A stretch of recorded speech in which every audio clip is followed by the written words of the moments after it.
வாழ்க வையகம், வாழ்க வையகம், வாழ்க வளமுடன். குரு வாழ்க, குருவே துணை.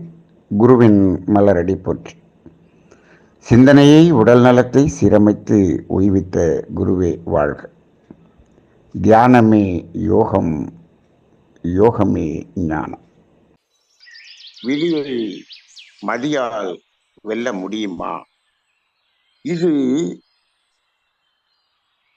இந்த சமுதாயத்தில் அதிகமாக கேட்கப்பட்டு கொண்டிருக்கக்கூடிய ஒரு கேள்வியாகவே இருக்கிறது. இதை வெல்ல முடியாது என்று சொல்பவர்கள் பலர், இதை வெல்ல முடியும் என்று அதை உணர்ந்தவர்கள் சிலர். இதை ஏன் என்று இவர்கள் பிரித்து சொல்லுகிறோம் என்றால், வெல்ல முடியாது என்று சொல்பவர்கள் பலர், வெல்ல முடியும் என்று உணர்ந்தவர்கள் சிலர். ஏனென்றால் இது உணரக்கூடிய ஒன்று. இதை உணர்ந்து இந்த சமுதாயத்துக்கு கூறியவர் வேதாத்திரி மகன். இது எப்பொழுது உணர முடியும் என்று கேட்டால், உயிரை உணர்ந்தால்தான் இதை உணர முடியும். மனம் இந்த பொருள் மயக்கத்தில் இருந்து கொண்டு இந்த விதியை வெல்வதற்கு முயற்சி செய்து கொண்டிருந்தால் விதியை வெல்ல முடியாது. விதியை கூட்டிக்கொண்டு செல்ல முடியுமே தவிர விதியை வெல்வது இயலாது. அப்ப இந்த விதியை மதியால் வெல்ல முடியும் என்று சொன்னால், அந்த மதி என்றால் என்ன? மதிங்கிறத எப்படி நாம செயல்படுத்துவது என்பதையெல்லாம் பார்க்க வேண்டும் என்று சொன்னால், மனம் உயிரில் ஒடுங்கி அந்த பேரறிவில் நிலைக்கும் போதுதான் இதை உணர முடியும். இதைத்தான் 6வது அறிவு என்று நமது முன்னோர்கள் சொன்னார்கள். 6வது அறிவு 6வது அறிவு என்று சொல்லிக் கொண்டிருக்கிறோம். எது 6வது அறிவு என்பது இன்று பெரிய குழப்பத்தில் இருக்கக்கூடியதாக இருக்கிறது. நாம் அடிக்கடி சொல்லி வருகிறோம், தனித்த மனம் என்பதுதான் 6வது அறிவு. ஒன்றுமில்லை, நமது மனம் என்பதுதான் 6வது அறிவு. இந்த மனம் இவ்வளவு குப்பையாக இருக்கிறது, சமுதாயத்தில் பார்க்கிறோம், இவ்வளவு குப்பையாக இருக்கிறது, இதை போய் 6வது அறிவு என்று சொல்கிறீர்களே என்று பல பேர் கேட்கலாம். ஆனால் எப்பொழுது இது 6வது அறிவு இந்த மனம் என்று சொன்னால், இந்த புலன் வழியாக செல்வதை நிறுத்தி புலன் அனுபவங்களிலிருந்தும் விடுதலை பெற்று நிற்கும் பொழுது அந்த மனம் என்பதுதான் தனித்த மனம், 6வது அறிவு என்று. அப்பொழுதுதான் அதுதான் மதி. அந்த நிலைக்கு வந்தவர்களால் தான் விதியை வெல்ல முடியும். அப்ப இந்த புலன் வழியாக செல்வது மட்டுமல்ல, இந்த புலன் அனுபவத்திலிருந்தும் அந்த மனம் விலகி நிற்க வேண்டும். அப்படி என்றால் இந்த பொருள் மயக்கம் என்பது முழுமையாக மனதிலிருந்து நீங்க வேண்டும். தேவையின் அளவில் எடுத்துக்கொண்ட மனம் தனித்து நிற்க பழக வேண்டும். இப்பொழுதெல்லாம் பொருள் ரீதியாக தேவையை கூட்டிக் கொண்டிருக்கக்கூடிய சமுதாயம் என்று பார்க்கிறோம். அப்படி என்றால் 6 அறிவு படைத்த மனிதன் 6வது அறிவை பயன்படுத்தாத மனிதன். அப்பொழுது அங்கு மதி என்பது செயல்படவில்லை, விதியை வெல்லவே முடியாது. அப்படி என்று சொல்லும் பொழுது இந்த விதியை வெல்வது என்பது அந்த கர்மவினை என்பதை புண்ணியம் செய்து செய்து செய்து செய்து அதை குறைத்துக் கொள்வது, அதை செயலிழக்க செய்வது என்று இந்த சிந்தனையில் நாம் தெரிந்து கொண்டோம். அப்ப இந்த புண்ணியம் செய்வது என்பதே இந்த கர்ம வினை என்ற அந்த வினைப்பதிவை களைவதற்காக. அது இருக்கும் வரை அது கெட்ட எண்ணமாகவும் வரும், துன்பம் விளைவாகவும் வரும்.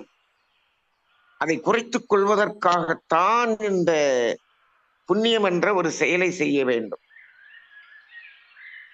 அந்த செயல் செய்வதற்கு இந்த மனம் தனித்த மனமாக நின்று பழகினாலொழிய செய்ய முடியாது. புண்ணியம் செய்வது என்றால் துன்பம் போக்கும் செயல். இப்போ அதை எப்படி செய்ய வேண்டும்? தன்னிடம் இருக்கக்கூடிய உடலின் திறன், தன்னிடம் இருக்கக்கூடிய அறிவின் திறன், தன்னிடம் இருக்கக்கூடிய உடலின் திறனாலும் அறிவின் திறனாலும் நாம் இந்த புண்ணியம் என்ற செயலை செய்ய வேண்டும். இப்பொழுதெல்லாம் புண்ணியம் செய்கிறோம், நல்ல செயல் செய்கிறோம், சேவை செய்கிறோம் என்பதற்காக நன்கொடைகள் வசூல் பண்ணி நான் நல்லது செய்ய போகிறேன் என்று சொல்லக்கூடிய இடத்தில் எல்லாம் அது கர்ம வினையாகத்தான் கூடிக்கொண்டிருக்கிறதே தவிர அது புண்ணியம் ஆகாது என்பதை உணரவில்லை. அங்கு மதி முழுமையாக செயல்படவில்லை. நம்மிடம் இருப்பதை கொண்டு எவ்வளவு துன்பம் போக்குவது. இதில் அந்த மாதிரி அந்த ஆறாவது அறிவின் நிலையில் இருப்பவர்கள் இணைந்து ஒரு காரியத்தை செய்யலாம். அவர்கள் இணைய வேண்டும். ஆனால் இங்கு அதற்காக நன்கொடை என்று எங்கெல்லாம் வசூலிக்கப்படுகிறதோ அங்கு முழுவதுமே அந்த கர்மவினையை மதியால் வெல்வதல்ல, விதியை மயக்கத்தால் கூட்டிக் கொள்ளக்கூடிய வேலைதான் நடக்கிறது.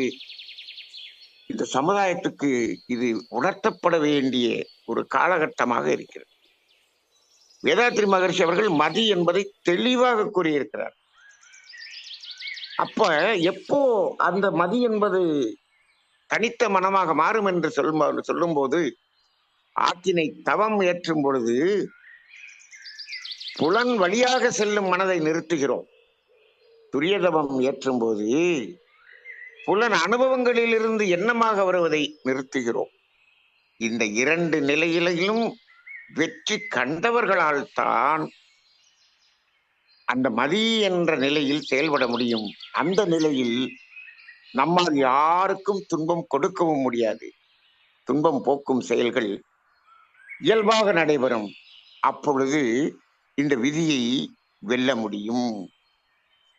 இப்பொழுது விதியை வெல்கிறேன் என்று சொல்லிக்கொண்டு சேவை தொண்டு என்று நிறுவனங்களை தொடங்கிக் கொண்டு விதியை கூட்டிக் கொண்டிருக்கக்கூடிய சமுதாயத்தை இப்பொழுது நாம் பார்த்து கொண்டிருக்கிறோம். இது இன்னும் மகர்ஷி அவர்கள் போன்ற மகான்கள் கொடுத்த தத்துவங்களை சரியாக புரிந்து கொள்ளாத நிலையாக இருக்கிறது.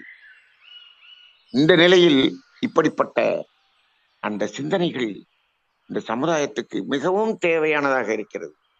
அந்த அளவிலே மதியால் வெல்வது என்பது அந்த ஆறாவது அறிவாக செயல்பட்டு தன்னிடம் இருக்கக்கூடிய உடலின் திறன், அறிவின் திறனை தனது உண்மையான தேவைகள் நிறைவேறிய பிறகு பிறர் துன்பம் போக்கும் செயலில் ஈடுபட்டு அந்த விதியை வெல்வது என்பதுதான் உயர்ந்த நிலையாகும். சிந்திப்போம், செயல்படுவோம். மகர்ஷி அவர்கள் கொடுத்திருக்கக்கூடிய தத்துவங்கள் தெளிவாக இருக்கிறது. அதை புரிந்து கொண்டு செயல்படுத்த வேண்டியது இன்றைய காலகட்டத்துக்கு மிக அவசியம். இதை புரிந்து கொண்டு அதை சமுதாயத்துக்கு கொடுப்பதுதான் உண்மையான தொண்டு. இதை தவறாக புரிந்து கொண்டால் அங்கு விதியை வெல்வது என்பதற்கு பதிலாக விதியை கூட்டிக் கொள்வதாக அமைந்து விடுகிறது. விழிப்போடு செயல்படுவோம். நன்றி. வாழ்க வளம்.